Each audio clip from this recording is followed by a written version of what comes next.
आज के दिन हिजबुल्लाह के जो चीफ है हसन नसरल्लाह, उन्होंने टेलीवाइज स्पीच दी है। उन्होंने टेलीवाइज स्पीच में सबसे पहले तो परसों जो लेबनान के अंदर हमास के एक लीडर अरूरी उनकी हत्या हुई थी, तो उसके बारे में उन्होंने कहा है कि ये जो हत्या इज़राइल ने की है इसका बदला हम लेंगे। उन्होंने साथ में ये भी कहा है कि अगर हम इसका बदला नहीं लेंगे तो फिर इज़राइल और ज़्यादा वो हमारे ऊपर हमला करेगा, हमारे गाँव को निशाना बनाएगा, हमारे शहरों को निशाना बनाएगा। तो इज़राइल को सबक सिखाने के लिए हमको जवाबी कार्रवाई करनी पड़ेगी। उन्होंने आगे ये कहा है कि इस समय जो हमारा जो बॉर्डर लगता है इज़राइल से, उसमें हम कोशिश कर रहे हैं कि इज़राइल का जो मिलिट्री इक्विपमेंट है उसको डिस्ट्रॉय हमने किया है मिसाइल और ड्रोन अटैक से। हमारी कोशिश ये है कि जो फ़िलिस्तीन लोग इस समय गाज़ा में लड़ाई लड़ रहे हैं उनकी हेल्प करने की हमारी कोशिश है। और साथ में हमारा ये भी एक जिम्मेदारी है कि इज़राइल जो इस एक मौका मिल रखा है हमें को, इस समय इज़राइल ने जो क्षेत्र में लेबनान वाले क्षेत्र में कब्जा कर रखा है, हम उसको इस लड़ाई में इस उस क्षेत्र को वापस लेबनान में मिला सकते हैं।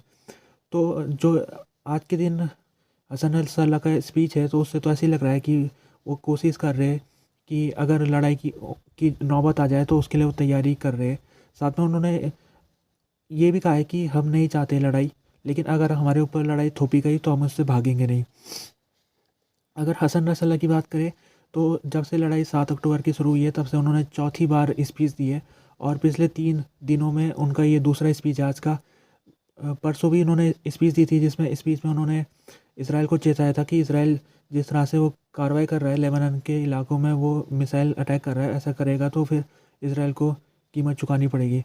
तो हसन नसरल्लाह की कोशिश है कि वो लड़ाई को कंट्रोल करने की उनकी कोशिश है जब से 7 अक्टूबर का अटैक हुआ था। लेकिन अगर कुछ चीज़ें आउट ऑफ कंट्रोल चली जाती है, जैसे कि अगर इसराइल फिर से कोई ऐसा सर्जिकल ऑपरेशन करता था लेबनान के अंदर, तो फिर हसन नसरल्लाह के हाथ भी बन जाएंगे उसके बाद, और उनका भी आउट ऑफ कंट्रोल हो जाएगा उनके हाथ से ये चीज़ें।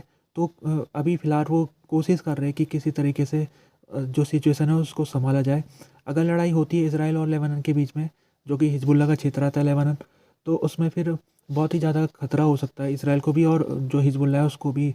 दोनों ही लड़ाई इससे पहले 2006 में लड़ चुके हैं, जिसमें इसराइल ने 2006 में हिजबुल्लाह के इलाके में उसने अटैक किया था। तो उसके बाद हिजबुल्लाह फिर से दोबारा खड़ा हो गया। तो ये जो अभी सिचुएशन है उसके बारे में आज जो इसराइल के डिफेंस मिनिस्टर है योव गैलेंट, उन्होंने भी स्टेटमेंट दिया था। उन्होंने कहा है कि ये जो हमारा बॉर्डर लगता है नॉर्थन इसराइल और लेबनान का, वहाँ पर सिचुएशन बहुत तेज़ी से बदलती जा रही है। अगर इसको कंट्रोल नहीं किया गया तो इसराइल को प्री एम्प्टिव अटैक करना पड़ेगा। और उन्होंने कहा है कि हमारी कोशिश है कि यहाँ पर जो लड़ाई है उसको फैलने से रोके। लेकिन उन्होंने कहा कि जैसे सिचुएशन अभी लेबनान में बनती दिख रही है, उससे ऐसा लग रहा है कि हिजबुल्लाह कभी भी इसराइल के ऊपर अटैक कर सकता है, तो उसकी तैयारी हम कर रहे हैं। आज के दिन पता लगा है कि गाज़ा के अंदर 162 लोगों की पिछले 24 घंटों में मौत हो गई है, और जो मौत का आंकड़ा है वो टोटल 22,600 को पार कर चुका है। बात की जाए तो आज जो रफ़ा का इलाका है वहाँ पर भी एक एयर स्ट्राइक हुई जिसमें 6 लोगों की मौत हो गई, और जो 6 लोग थे वो रफ़ा का एक उनका घर था उसमें थे वो मौजूद, और इसराइल ने उसमें स्ट्राइक किया उस घर के अंदर। तो रफ़ा का इलाका क्योंकि वो सुरक्षित माना जाता है, बॉर्डर के इलाके में अभी काफ़ी लोग इकट्ठा हो रखे। रफ़ा छोटा सा इलाका है, उसमें 10 लाख फ़िलिस्तीनी लोग वहाँ पर जमा हो रखे। इसराइल ने कहा है कि रफ़ा का इलाका सुरक्षित है और उसमें वो बमबारी नहीं करेगा, लेकिन इसके बावजूद इसराइल समय समय में रफ़ा को भी निशाना बना रहा है। जो आज के दिन US secretary of state Anthony Blinken वो तुर्की पहुंच गए। तुर्की में उन्होंने वहां की सरकार के साथ बातचीत करनी है और कोशिश करनी है जो इस समय लड़ाई चल रही है गाजा में उसको कंट्रोल करने की कोशिश रहेगी एंथोनी ब्लिंकन की। और जहाँ तक तुर्की की बात की जाए तो तुर्की की गवर्नमेंट ने अभी तक उसका जो रवैया है उसमें उसने भले वो इसराइल के विरुद्ध वो डायरेक्ट धमकी नहीं दे रहा है, लेकिन इसराइल की वो कंडमनेशन तुर्की ने की है। जैसे कि रिसेप तैयब एर्दोगान, उन्होंने जो नेतन्याहू है उनकी तुलना हिटलर से की थी। इसके अलावा तुर्की ने पिछले कुछ दिनों में 34 लोगों को गिरफ्तार किया था, और उन 34 लोगों के ऊपर आरोप लगाया था कि वो इसराइल के लिए जासूसी कर रहे हैं। तो इस तरह से जो तुर्की का रवैया है वो इस लड़ाई में न्यूट्रलिटी तो उसने अपना रखी है, लेकिन उसकी न्यूट्रलिटी इसराइल के आलोचना भी वो साथ साथ में कर रहा है। जहाँ तक हमास की बात की जाए तो हमास के कई लीडर इस समय तुर्की में मौजूद है और कई ऑपरेशन उनके बैंक अकाउंट और दूसरे जो बिज़नेस है हमास के वो भी तुर्की में एक्टिव है। तो यूएस की कोशिश रहेगी तुर्की में जाके कि ये जो अकाउंट है इन अकाउंटों को सीज़ किया जाए, इनको ब्लॉक किया जाए ताकि जो हमास के पास पैसा जा रहा है वो नहीं पहुंच पाए। इसके अलावा जो आज ही के दिन एंथोनी ब्लिंकन है वो ग्रीस में भी जाएंगे। ग्रीस की यात्रा करने के बाद वो फिर मिडिल ईस्ट के दूसरे देशों में जाएंगे जिसमें Israel, Qatar, Saudi Arabia, Bahrain, UAE, ये कुछ देशों में उन्होंने जाना है। और एंथोनी ब्लिंकन की बात की जाए तो जब से अटैक शुरू हुआ है तब से चौथी बार वो मिडिल ईस्ट की यात्रा में आ रहे हैं। तो उनकी कोशिश ये रहेगी कि जो यूएस का स्टांस है वो सभी देशों के सामने वो रखेंगे। इसराइल हो गया और मिडिल ईस्ट के देशों, दूसरे अरब देशों के साथ वो बातचीत करेंगे और उनकी कोशिश रहेगी कि यूएस की जो पॉलिसी है उसको सभी देशों तक पहुंचा जाए। आज एक यूनिसेफ की जो हेड है कैथरीन रसर, उन्होंने एक चेतावनी दी है। उन्होंने कहा है कि इस समय जो गाजा में बच्चे हैं उनको बहुत ज़्यादा परेशानी का सामना करना पड़ रहा है। उनके लिए 3 दिक्कतें इस समय। एक पहली दिक्कत है उनके लिए कि उनकी जो बीमारी काफ़ी बढ़ती जा रही है इस इलाके में। बच्चों में डिसेंट्री पिछले कुछ दिनों में बहुत ज़्यादा बढ़ चुकी है। लगभग एक दिन में 2000 बच्चे डिसेंट्री से बीमार हो रहे हैं। साथ में उन्होंने कहा है कि न्यूट्रिशन बच्चों को नहीं मिल पा रहा है, खाना पीना उनको प्रॉपर नहीं मिल रहा है।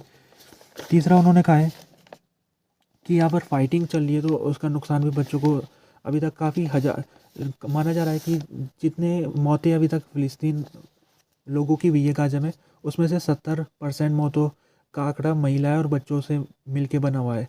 तो लगभग कई हज़ार बच्चे अभी तक गाजा में मारे जा चुके हैं।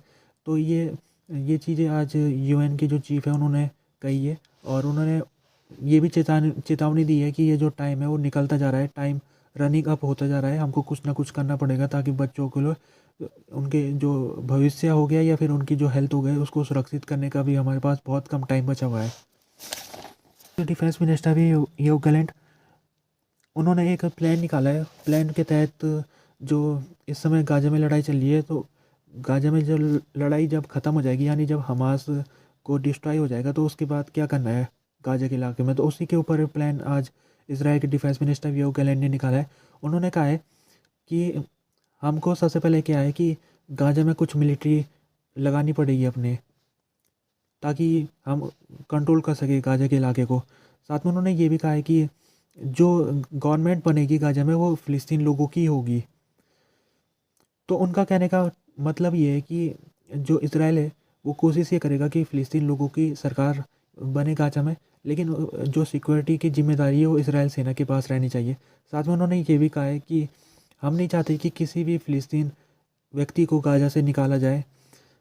तो ये जो अभी तक उनका जो आज ये गैलेंट प्रपोज़ल इसको कहा जा रहा है, तो इस प्रपोज़ल को अभी कैबिनेट के सामने पेश करेंगे वो। कैबिनेट देखना पड़ेगा कैबिनेट उनके प्रपोज़ल को मानती है कि नहीं मानती है। जहाँ तक बात की जाए तो यूएस ने कुछ दिनों पहले प्रपोज़ल निकाला था गाजा में जब हमास ख़त्म हो जाएगा। उसमें यूएस ने कहा था कि जब हमास को ख़त्म कर दिया जाएगा तो उसके बाद गाजा के अंदर जो फ़िलिस्तीन अथॉरिटी है जो अभी वेस्ट बैंक में शासन करती है उसको गाजा में भी उसको सरकार बनाने का अवसर दिया जाएगा।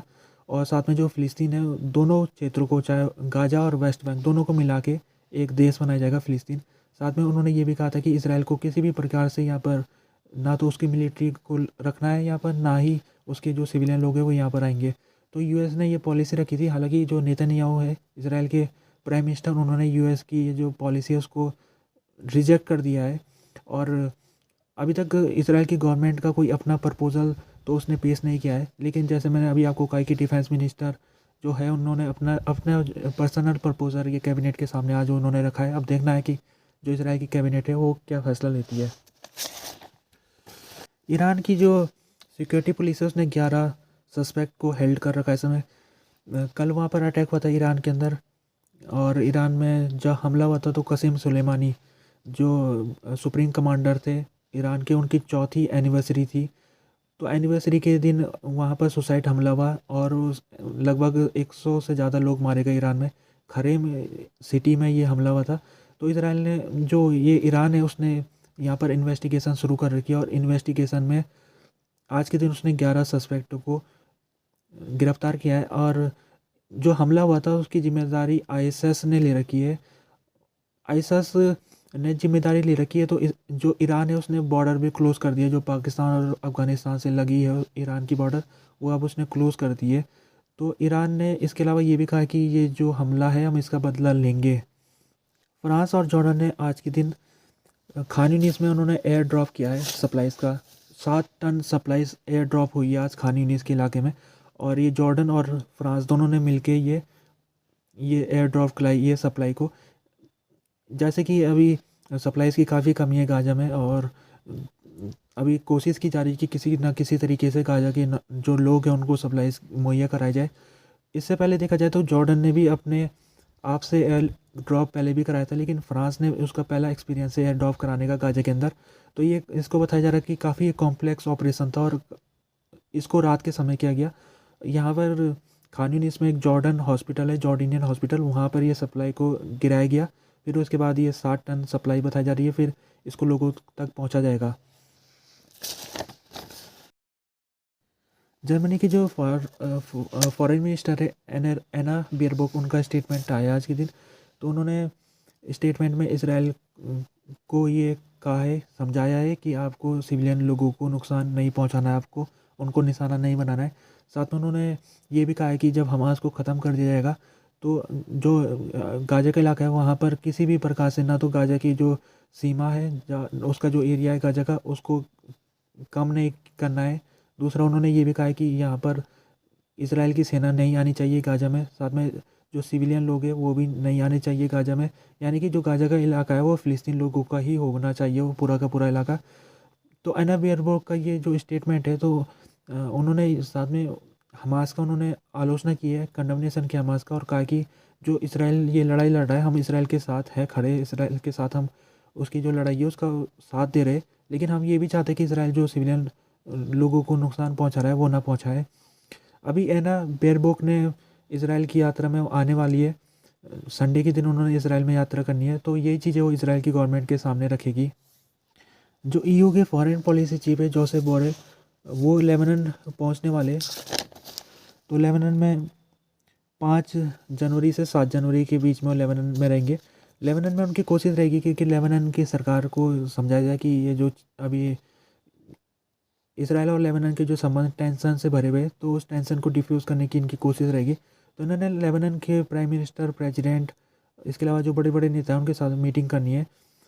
तो जोसेफ बोरेल जो ईयू के इस समय फॉरेन पॉलिसी चीफ है, इसके अलावा उन्होंने ईयू के देशों में एक प्रपोजल भी भेजा हुआ है जिसके तहत रेड सी जो इलाका है जो हाउती के अटैक के कारण खतरे से भरा हुआ है, तो वो चाहते हैं जोसेफ बोरेल कि इस इलाके में जो यूरोपियन यूनियन है वो अपनी नेवी की टास्क फोर्स यहाँ पर लगाए ताकि जो शिप है उनको सुरक्षित किया जा सके।